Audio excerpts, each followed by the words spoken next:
मुझे और दुखी हुई। मैंने उन लोगों से पूछा तो किसी ने कहा 25-25 हजार की 2 किस्तें मृतकों को मिली, कुछ लोगों को 5,000 मिला, कुछ लोगों को 10,000 मिला, क्योंकि 615 करोड़ में आप क्या बांटेंगे? रुपया रबड़ तो नहीं है जिसे आप खींच लेंगे। लेकिन मैं उसके बाद की बात करती हूं। वहां तो आपने जो किया सो किया।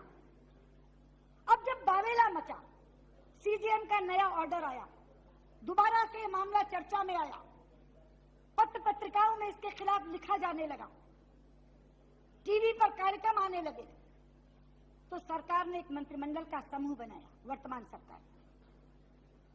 और वर्तमान सरकार के जीओएम ने तय किया कि जो मृतक हैं उन्हें हम 10 लाख रुपया देंगे, माइनस जितना उन्हें मिल चुका। जो टोटली डिसेबल्ड हैं उनको राशि देंगे। और ऐसा करके उन्होंने एक निर्णय किया।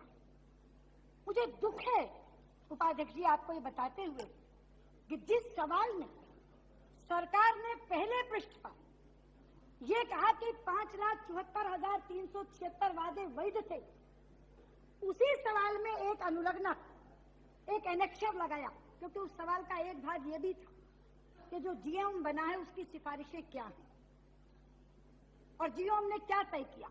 तो जीओएम की सिफारिशें उसी सवाल में सरकार ने उसी प्रश्न संख्या 70 में लिखी। मैं पढ़कर सुनाती हूं।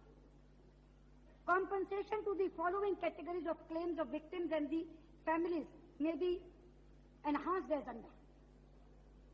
Category death 5,295, permanent disability 3,199, cancer cases about 2,000, total renal failure about 1,000, temporary disability 33,672। मैंने इस आंकड़े को जोड़ा है। यह आंकड़ा बनता है 45,166 का।